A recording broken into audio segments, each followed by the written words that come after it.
به باغ دلگشای حافظ خوش آمدید. اگر روزی برای گردش در باغی رفتین که در آنجا نه سروی هست نه صنوبری هست، کمی پیشتر می روید، در گوشه مرد را می بینید که آرام نشسته است و با لبخند آرام می گوید باغ مرا چه حاجت سرو صنوبر است، شمشاد خانه پرور ما از که کمتر است. در این برنامه میخواهم شما را به سیر در این باغ ببرم. اگر خواهان تماشای باغ دلگشای حافظ هستید تا پایان این برنامه با من همراه بمانید. باغ مرا چه حاجت سرو صنوبر است، شمشاد خانه پرور ما است که کمتر است. آیا حافظ در این شاهبیت زیبا تنها از زیبایی‌های بیرونی دلبر سخن می‌گوید یا راز ژرف‌تری در این بیت نهفته است؟ 3 پیام کلیدی در این بیت نهفته است. نخستین پیام این بیت پیام ژرف‌نگری هست.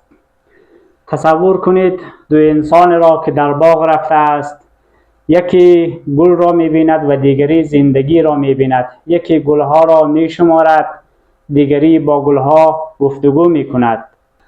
پرسش اینجاست که این زیبایی در باغ و گل است یا این زیبایی در نگاه فرد؟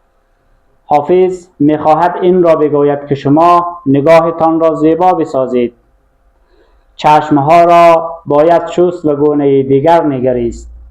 شاید شماری از کسان زیبایی را در بیرون ببیند، ولی حافظ میگوید آن که چشم ژرفبین و بیدار دارد زیبایی های همان سر را در یک شمشاد هم میتواند ببیند. سعدی چه زیبا میفرماید بود خار و گل با همه هوشمند، چه در بند خار تو گل دستبند. گرت عیب جویی بود در سرشت، نبینی ز طاووس جز پای زشت. شمشاد خانه پرور حافظ همان گیاهی که در کنار خانه نمو کرده است، ساده و بی ادعاست، ولی برای حافظ اگر با چشم عشق بر این شمشاد نگریسته شود، این شمشاد از اون سرو که در باغ هست کمتر نیست، بلکه زیبایی‌های بیشتر از اون را هم در خود دارد. دومین پیام کلیدی این بیت بازیابی داشته‌های درون خود هست. کسی که از درون بیدار شود و شخصیت گمشده خود را بیابد، دیگر او نیازی به باغ‌های بیرونی ندارد، بلکه زیباترین باغ، ماندگارترین باغ و شکوهمندترین باغ در درون هر شخص نهفته هست. و گمانی نیست که جهان درون جهان بس دلارا و شگفت‌انگیز و توانمند است که اگر کسی با این جهان درون آشنا شود، در برابر بسیاری از رخدادهای ناگوار زندگی این انسان همچنان ایستاده است و از پا در نمی آید و هر آنچه از گرفتاری ها، تلخکامی ها و تاریکی هایی که در برابر چشمان این شخص پدیدار می شود، اینها را می توانند با آگاهی، با زیبایی و با بردباری تمام پشت سر بگذارد. امروز که من این برنامه را ثبت می کنم روز 40 حسینی است و اینجا هم یاد کنیم از زینب قهرمان کربلا. اونگاهی که از او پرسیده شد شما در کربلا چی دیدید، زینب خیلی زیبا، رندانه و هوشمندانه پاسخ گفت ما رأیت الا جمیلا، من جز زیبایی، جز شگفتی و جز جلوه جمالیار چیزی دیگری در صحرای کربلا ندیدم.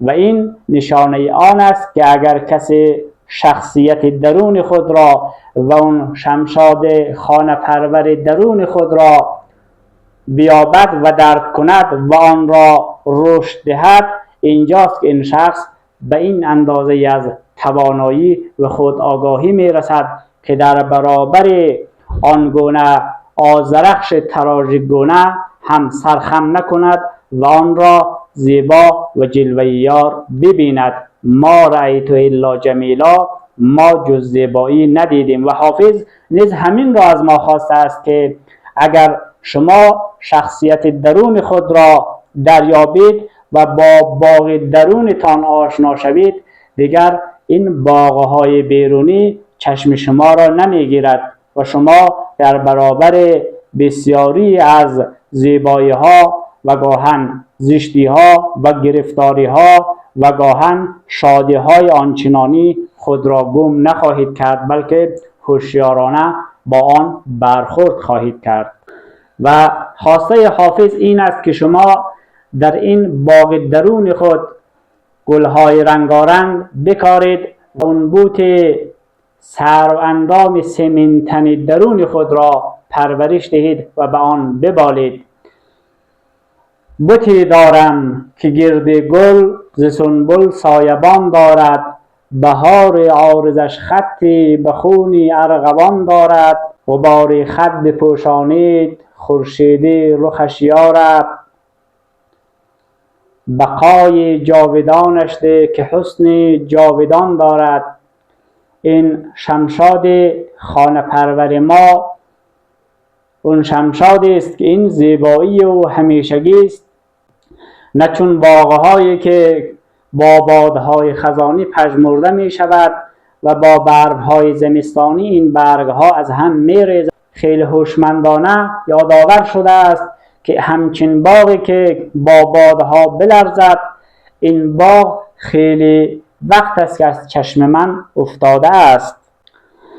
من آن شکل صنوبر را ز باغی دیده برکندم، که هر گل کز غمش بشگفت محنت بار می آورد. اگر کسی به همچین باغ چند روزه دل بست، اونجاست که در هنگام سرما و در فصل زمستان این شخص از دوری این گل باید زار زار بگرید، آنگاهی که حافظ رندانه یادآوری کرده است: باغبان گر 5 روز صحبت گل بایدش، بر جفای خار هجران صبر بلبل بایدش. روانشناسان میگویند که انسان‌های هوشیار و آگاه هیچگاهی این داشته‌های ارزشمند زندگیش را با دیگران در رویارویی و به ارزیابی نمیگیرد و همینی که این ارزش‌ها را یافته است، این یافتن ارزش‌ها برای او آرامش بخش است. حافظ نمیگوید که سر و بد است، صنوبر بد است، بله اینها جلوه‌های زیبایی است و خوب است و آن کسی که به اون زیبایی‌های درونی رسیده باشد، دیگر این جلوه‌ها برای او ناچیز و اندک است. بسیاری از حافظ پژوهان یادآوری کرده است که این شمشاد خانه پرور هر کس میتواند یک حقیقت باشد و یا یک خواسته شگفت‌انگیز باشد و یا جلوه جمالیار باشد و یا هم میتواند اون کمال و اون شکوه رشد یافته درونی هر انسانی باشد.